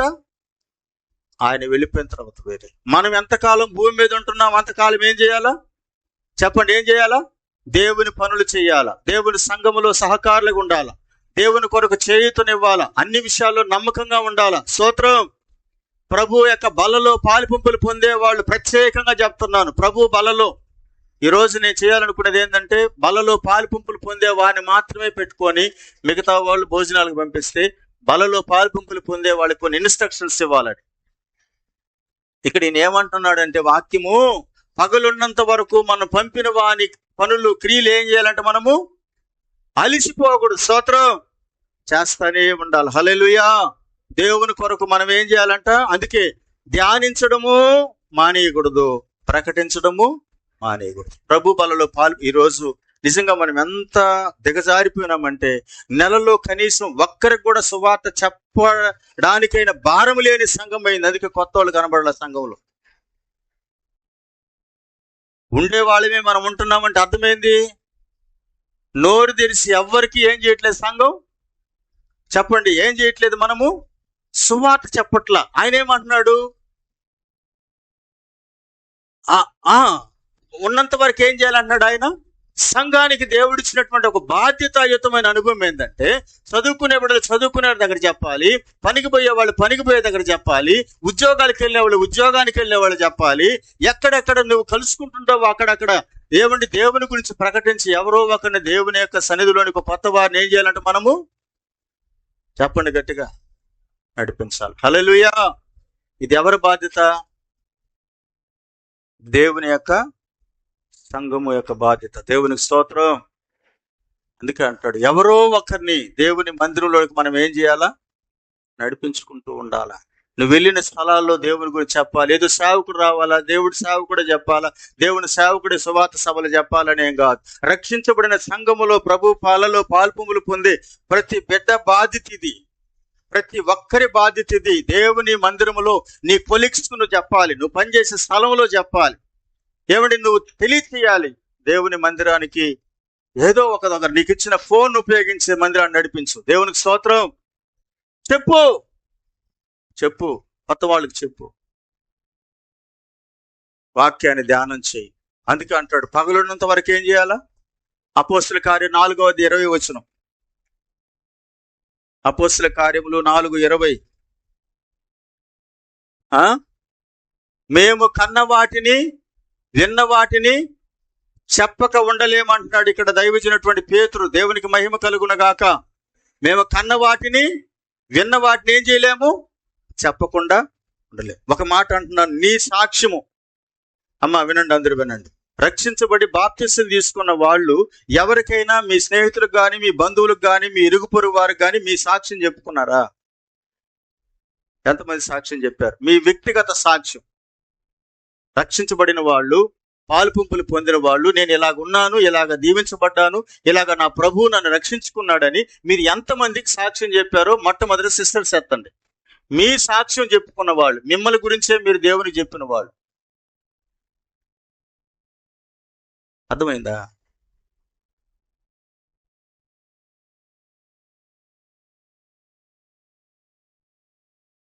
తెలుసండి బ్రదర్స్,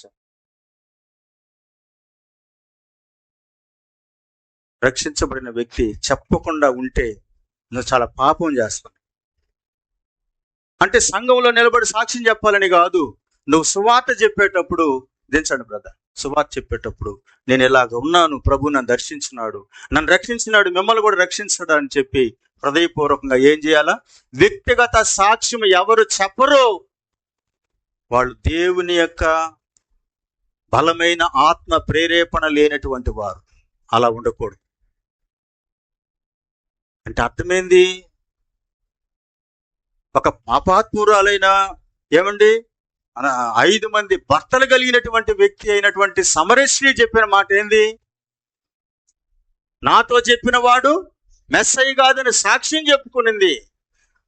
2000 దయ్యాల చేత బాధపడ్డటువంటి వ్యక్తి ప్రభు చేత దర్శించబడి ఏమండి 11 గ్రామాలకి వెళ్ళి సాక్ష్యం చెప్పుకున్నాడండి. నువ్వెప్పుడు సాక్ష్యం చెప్పుకుంటావో ఆ స్థలంలో నువ్వు జాగ్రత్తగా ఉంటావు.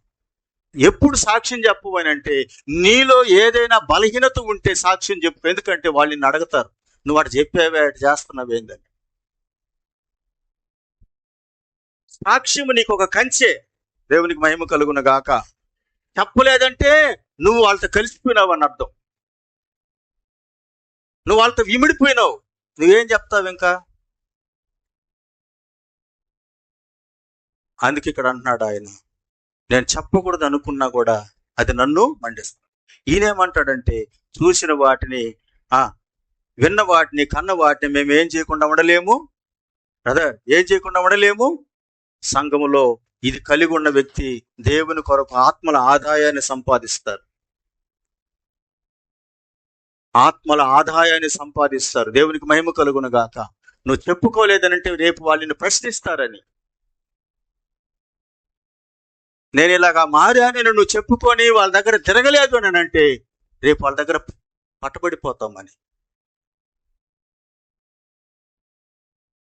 ఎవరైనా కావచ్చు, ధైర్యంగా నువ్వు చెప్పుకోవాలి. స్తోత్రం. అప్పుడే నీ ఫ్రెండ్స్ వస్తారు. ఎక్కడికి చెప్పండి? ఎక్కడికి? మందిరానికి. నీ స్నేహితురాళ్ళు వస్తారు, నీ స్నేహితులు వస్తారు. ఏమండి? మీ ఇరుగు పొరుగు వాళ్ళు వస్తారు. ఎవరో ఒకరిని తీసుకొని వస్తావు. ఎవరికో ఒకరికి దేవుని గురించి పరిచయము చేస్తావు. అదే మరణ పునరుద్ధానాల గురించి ఏమై ఉంటారంట? సాక్షులై ఉంటారు. అందుకే అంటున్నాడు ఆయన, నువ్వు మండాలని నేను ఇదివరకే నువ్వు మండాలని నేను ఎంతో కోరుకుంటున్నాను. జీవిత దినాలలో ఇది మనం చెయ్యాలా? స్తోత్రం. అయ్యా మీకు అర్థమైందా? అప్పుడే మన రక్షణకు ఏముందంటే శక్తి. నశించు వారికి వెర్రితనమే గాని రక్షించబడుతున్న పాపికి దేవుని శక్తి. అది రక్షింపబడుతున్న వారికి అప్పుడే నువ్వు దేవుని గురించిన మంట నీలో బయలుదేరింది. నువ్వు చెప్పకుండా ఉండలేవు. నేను బాప్తిసం కూడా తీసుకోలేదు పిల్లారా, నేను బాప్తిసం కూడా తీసుకోలేదు. అప్పటికి ప్రభువుని గురించి కొన్ని విషయాలు నాకు తెలిసినాయి. మా వీధిలో అందరికీ కూర్చొని పెట్టి వాక్యం చెప్పాను. నేను మా వీధిలో వాళ్ళందరికీ చెప్పేశాను, మా బంధువులకు చెప్పేశాను, మా అవ్వాళ్ళ ఊరికి పోయి చెప్పేశాను. నాకు ఎక్కడెక్కడ బంధువులు ఉన్నారో వాళ్ళందరి దగ్గరికి వెళ్ళి నేను చెప్పాను. చాలా మంది ప్రభువులు అక్కడక్కడ స్థిరపడ్డారు. దేవుని స్తోత్రం కలుగును గాక. హల్లెలూయా. జ్ఞాపకం చేసుకోవాలి నా ప్రియమైన దేవుని బిడ్డలారా, కొన్ని స్థలాల్లో మందిరాలే కట్టబడ్డాయి. కొన్ని స్థలాలలో దేవుని సేవ కొరకు మందిరాలకు స్థలాలు కూడా సమర్పించుకున్నారు వాళ్ళు. జ్ఞాపకం చేసుకోవాలి. నువ్వు చెప్పలేదు అని అంటే చెప్పగలిగిన ధైర్యం మనకు. అంటే వాళ్ళు అబద్ధం చెప్తే నువ్వు కూడా చెప్తావు, వాళ్ళు ఏదైనా మాట్లాడితే మనం కూడా మాట్లాడతాం, వాళ్ళు ఏడన్నా ఉంటే ఆడ మనం ఉంటాం, వాళ్ళతో కలిసి తిరుగుతాం, తాగుతాం, వాళ్ళతో ఉంటాం. ఏమండి? వేరు లేదు. ఏమన్నాడు ఆయన? యోహాను లూకా సువార్త 12వ అధ్యాయము 50-51 వచనాలు చదవండి. నేను సమాధానం కలుగజేయ వచ్చిన అనుకున్నారా?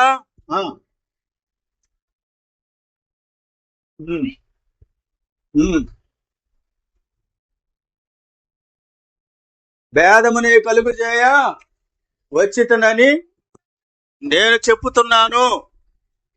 ఇదిగో ఇప్పటి నుండి ఒక ఇంటిలో 5గురు వేరుపడి ఇద్దరికి విరోధముగా. ఇంకా ఎత్తండి, అదేంటంటే ఒకరికి వైరం. దేవునికి స్తోత్రం కలుగును గాక. అంటే వైరం అంటే ఏంది? భేదము. మూర్ఖులకు ఈ తరము వారికి వేరై. స్తోత్రం. అంటే వేరైపోయినారు వాళ్ళు. అన్నదమ్ముడు కావచ్చు, అక్కచెల్లి కావచ్చు, బంధువు కావచ్చు, రక్త సంబంధికుడు కావచ్చు.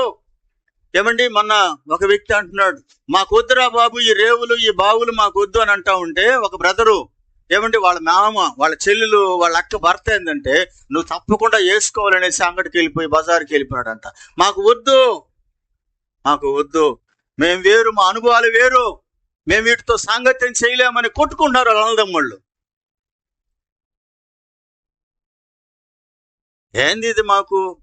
ఎందుకంటే ఆయనంటే ఎంత గౌరవ మర్యాద ఉంది, కానీ వీటిల్లో మేము కలవలేం. స్తోత్రం కలుగును గాక.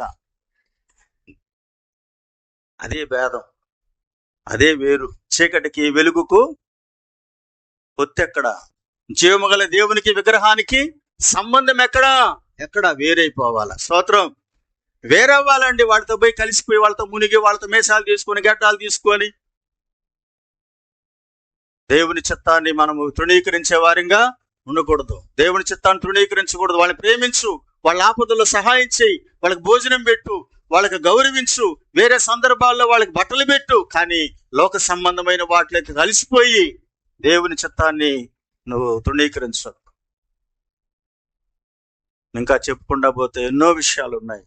పరిశుద్ధ గ్రంథం చెప్పే మాట ఏంటంటే, నేను చూసిన వాటిని, కన్న వాటిని, విన్న వాటిని, కన్న వాటిని నేను చెప్పకుండా ఉండలేము. చెప్పకుండా ఉంటున్నామని అంటే రేపు వాళ్ళే మన మీద సాక్ష్యము చెప్తారు. అందుకే చెప్తున్నాను, భర్తలు ఇంకా రక్షించబడకుండా ఉంటే వాళ్ళ కొరకు కన్నీరు కాచి ప్రార్థన చేసే భార్యవైతే నువ్వు నిజంగా ఆత్మ పొందుకున్న వ్యక్తివి. దేవునికి మహిమ కలుగును గాక. భార్య రక్షణలోకి రాకుండా ఉంటే రోధించి, భారము కలిగి ప్రార్థన చేసి, ఏడ్చి కొట్టించుకొనైనా ప్రభు దగ్గర నడిపించుకోవాలండి. పోతే పానీలే, చచ్చితే చచ్చినళ్ళి, నరకానికి పోతే పోయినాళ్ళు అనుకున్నావంటే నువ్వు ఎలాంటి వ్యక్తివి అసలు? ఆ ధనవంతుడు ఆడకపోయి ఏడ్చినాడే, నాకు 5 మంది సహోదరులు భూమి మీద ఉన్నారని. కొట్టించుకో, ఏమన్నా చేసుకో, నువ్వు చెప్పాల్సింది ఖచ్చితంగా నువ్వు చెప్పాలా. లోక సంబంధమైన ముచ్చట్లు మనకు అవసరం లేదు. లోక సంబంధమైన సాంగత్యాలు, లోక ప్రేమ మనకొద్దు. అందుకే అన్నాడు, ఎవరు నా తల్లి? దేవుని చిత్తాన్ని జరిగించేవాడు. స్తోత్రం. మన సంఘము, మన కుటుంబాలు, మన వ్యక్తులు అలాగా నిలబడాల. అదే ప్రభునందు స్థిరమైన భక్తి, స్థిరమైన విశ్వాసం. ఆడ కూర్చో లోపల వంగిపోకూడదు, ఆడ కూర్చో బెండ్ అయిపోకూడదు. దేవుని ప్రేరేపణ. ఇర్మీయా ఏమన్నాడు? నీవు నన్ను ప్రేరేపించగా నేను లోబడిపోయినానయ్యా, కాదని అడి చెప్తాను నేను. మన అంటున్నాడు, చిన్న అంటున్నాడు, నెల్లూరుకు పోయినప్పుడు ఒక దేవుని దైవజనుల భక్సింగ్ గారంట, ఏమండి, ఒక రోజు చర్చిలోకి పోయాడంట. ఒక అబ్బాయిని చూసి, అబ్బాయి రేపు నీకు పెళ్ళి అన్నాడు. ఎవరితో చెప్పలా. తర్వాత ఇంకొక అమ్మాయి దగ్గరకు పోయి, ఏమండి, ఆ అమ్మాయితో అన్నాడంట, అమ్మాయి రేపు నీకు పెళ్ళి అన్నాడు. బైబిల్ స్టడీ రోజు. స్తోత్రం. అంతే, బైబిల్ స్టడీకి వచ్చారంట. వాళ్ళ అమ్మాలతో, ఏమండి, ఆ పాప వాళ్ళు చెప్పుకున్నారేమో, వాళ్ళ తల్లిదండ్రులతో ఒక మాట అన్నాడు, రేపు పెళ్ళండి. అంతే, బైబిల్ స్టడీ అయ్యింది. ఆ అబ్బాయిని లేపినాడు, అమ్మాయిని లేపినాడు. వీళ్ళిద్దరు ప్రకటిస్తున్నాను నేను, వీళ్ళిద్దరు ఇక మీదట భార్య భర్తలు అన్నాడు. అంతే, తీసుకుని వెళ్ళిపోయినాడు. లోబడతారట. అదే ఆమె పెళ్ళి, అదే ఆమె తంతవో అమ్మో అంటాం కదా. ఆ దైవజనుడు, ఆత్మాభిషేకం పొందుకున్న దైవజనుడు ఎవరెవరు చేశారు వాళ్ళందరూ దీవించబడ్డారు. స్తోత్రం. ఏతికి గోక్కొని చేసుకున్న వాళ్ళు లాక్కొని పీక్కొని.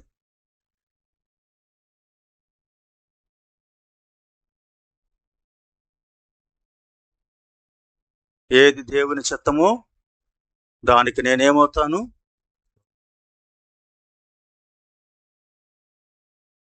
అదే ప్రభు లేఖనం సెలవిస్తాను. నేను విన్న వాటిని, కన్న వాటిని. ఒకరోజు అంట, నేను ముగిస్తున్నాను,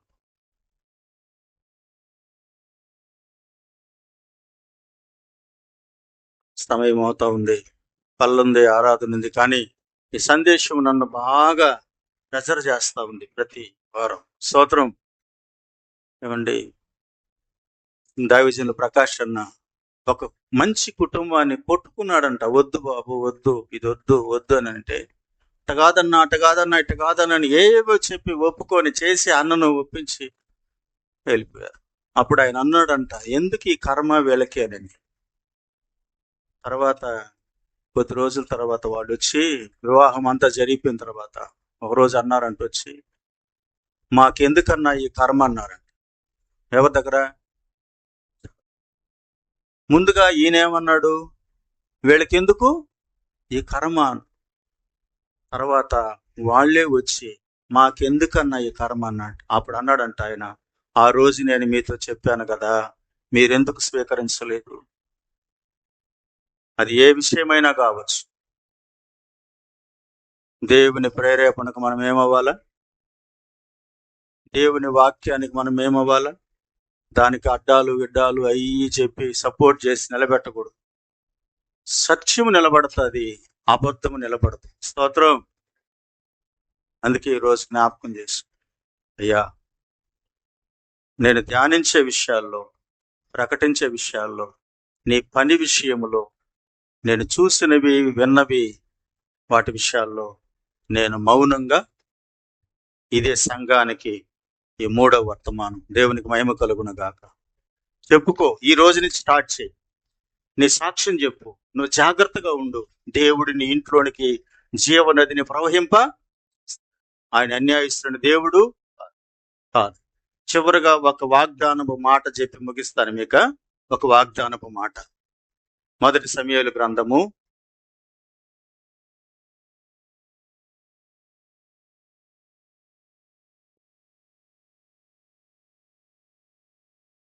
12వ అధ్యాయం. 1 సమూయేలు గ్రంథం 12వ అధ్యాయము 14వ వాక్యాన్ని నేను చదువుతాను. అందరూ మీ గ్రంథాలు తీయండి. ఇది దేవుని వాగ్దానంగా మనం తీసుకుంటాం. ఈ అక్టోబర్ మాసములో తీసుకుంటాం దేవుని వాగ్దానముగా. హల్లెలూయా. ఇదిగో చదువుతున్నాను. మీరు యెహోవా యందు భయభక్తులు కలిగి ఆయన మాటను విని ఆయనను సేవించి ఆయన ఆజ్ఞను భంగము చేయక మీరును మిమ్మల్ని ఏలు రాజును మీ దేవుడిని యెహోవాను అనుసరించిన ఎడల, ఆ మాట మీరు చదవండి, మీకు క్షేమము కలుగును. హల్లెలూయా. ఎప్పుడా సంఘానికి అంతటికి దేవుడు క్షేమము కలగాలని కోరుకుంటున్నాడు. మరలా చెప్పండి, మరలా చెప్తాం. మాకు క్షేమము కలుగును గాక, మాకు క్షేమము కలుగును గాక, మాకు క్షేమము కలుగును గాక. ఎప్పుడు మళ్ళొకసారి ఇంటికి వెళ్ళిన తర్వాత వాగ్దానము నెరవేర్చబడాలంటే ఆజ్ఞ దాన్ని అంటిపెట్టుకునే ఉండాలి. ఒక వ్యక్తికి క్షేమము కలగాలంటే దేవుడి మాట చూపించాలి. అది మనందరి జీవితాల్లో నెరవేర్చబడును గాక.